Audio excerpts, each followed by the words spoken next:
हिंदू धर्म में पितृपक्ष का विशेष महत्व माना गया है। यह समय सिर्फ पूजा पाठ और तर्पण का ही नहीं, बल्कि अपने पितरों की आत्मा की शांति और आशीर्वाद प्राप्त करने का अवसर भी है। ऐसी मान्यता है कि इन दिनों हमारे पूर्वज धरती पर आते हैं और अपने वंशजों द्वारा बनाए गए भोजन को स्वीकार करते हैं। इसलिए इस अवधि में भोजन को सात्विक और शुद्ध रखना बेहद ज़रूरी है। आज हम आपको बताएंगे कि पितृपक्ष में किन सब्जियों और खाद्य पदार्थों को भूलकर भी नहीं बनाना चाहिए और किन सात्विक भोजन का सेवन शुभ माना जाता है। जी हाँ, सबसे पहले बात करते हैं प्याज और लहसुन की। धर्मशास्त्रों में इसे तामसिक भोजन कहा गया है। तामसिक भोजन से मन में आलस्य और विकार आते हैं। पितृपक्ष के समय हमें सात्विक आहार ही ग्रहण करना चाहिए। यही कारण है कि इस अवधि में प्याज और लहसुन से परहेज करने की सलाह दी जाती है।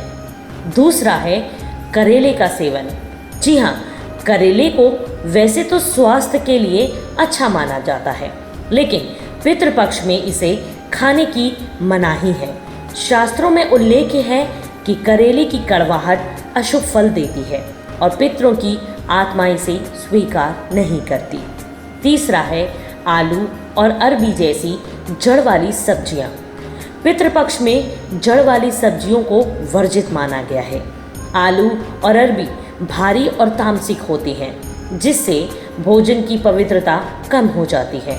मान्यता है कि इन्हें खाने से पितर भूखे ही वापस चले जाते हैं। चौथा है ककड़ी यानी कि खीरा। ककड़ी को पितृपक्ष में खाने से रोका गया है। अलग अलग मान्यताएं हैं, लेकिन माना जाता है कि ककड़ी का सेवन करने से श्राद्ध भोजन की पवित्रता भंग हो जाती है। पांचवा है मांसाहार, अंडा और शराब। यह तो सबसे बड़ा नियम है कि पितृपक्ष में मांसाहार, अंडा और शराब का सेवन बिल्कुल नहीं करना चाहिए। ये तामसिक और अपवित्र माने जाते हैं। इसे खाने से पितृ नाराज हो जाते हैं और इसका परिणाम घर परिवार पर नकारात्मक प्रभाव डाल सकता है। छठा है दालों पर परहेज।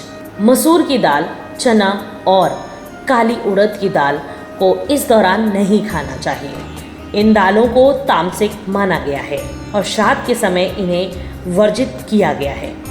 सातवां है बासी भोजन। पितृपक्ष में बासी भोजन का सेवन बिल्कुल नहीं करना चाहिए।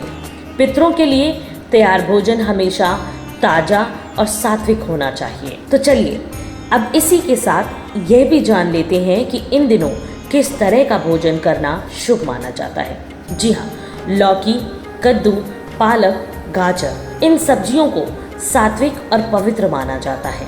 लौकी शीतलता देती है और पचने में आसान है। कद्दू को सात्विक भोजन का प्रतीक माना गया है। पालक हल्के मसालों के साथ खाने योग्य है। गाजर को सकारात्मकता का प्रतीक माना गया है। इसके अलावा ताज़ा दाल चावल, घी, फल और खीर का सेवन भी पितरों को प्रसन्न करता है। तो दोस्तों, पितृपक्ष का असली महत्व यही है कि हम अपने पितरों को याद करें, उनकी आत्मा की शांति के लिए श्राद्ध, तर्पण और सात्विक भोजन का आयोजन करें। यदि हम इस अवधि में शुद्ध और सात्विक आहार रखते हैं तो पूर्वज प्रसन्न होते हैं और घर परिवार पर हमेशा उनका आशीर्वाद बना रहता है। तो दोस्तों, पितृपक्ष में भूलकर भी इन तामसिक खाद्य पदार्थों को ना बनाएं और सात्विक भोजन से अपने पितरों का तर्पण करें। धन्यवाद।